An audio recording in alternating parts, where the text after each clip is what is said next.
మరి నేను పాలమూరు పులిని నాకు అన్ని తెలుసు, నేను పాలమూరు పులి కష్టాలు తెలుసు అంటుండు. ఎట్లనో అడ్డదారిలో వచ్చిండు.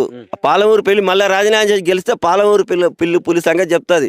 కేసీఆర్ని బాగా బదలాం చేసి దాన్ని క్యాచ్ చేసుకున్నాడు. ఆయన అది ఎవరు దొర దొర దొర దొర దొర అని అందరు గుండెలలో నాడితే నిజంగానే దొర అనుకున్నారు ఆయన. కానీ దొంగ వచ్చినాక తెలుస్తుంది ఆయన దొరగాడు రైతు అని. దొరలు ఎవరు వీళ్ళు. వీళ్ళ పాలసీ ఏంటంటే చిన్నకారు రైతులు, కాంగ్రెస్ గవర్నమెంట్ కు చిన్నకారు రైతులు బాగుపడితే వాళ్ళకి ఇష్టం ఉండదు. మేము మా జమానాల మా నాయన జమానాల పావుసేరు సార ఓపిస్తే ఓటేసేది. ఇప్పుడు ఆ స్థాయిలో లేరు. ఈ చంద్రబాబు నాయుడు కానీ కేసీఆర్ వచ్చినాక రైతులు అనేది మొత్తం చైతన్యంగా వచ్చారు. ఏ గవర్నమెంట్ కూడా శాసించకుండా బతికే పరిస్థితికి వచ్చారు. వీళ్ళు ఓర్స్తలేరు. గులాంగిరి చేసేటోళ్ళు లేకుండా అయ్యారు. గులాంగిరి చేయాలంటే అనగదొక్కాలి.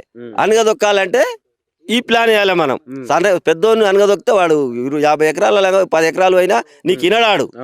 కానీ చిన్నకాడు 2 ఎకరాలు వీకేస్తే వాడు మన దాన కొద్దిగా గొప్ప మనకు సహకరిస్తాడు, అణిగి మణిగి ఉంటాడు అనేది వీళ్ళ ప్లాను.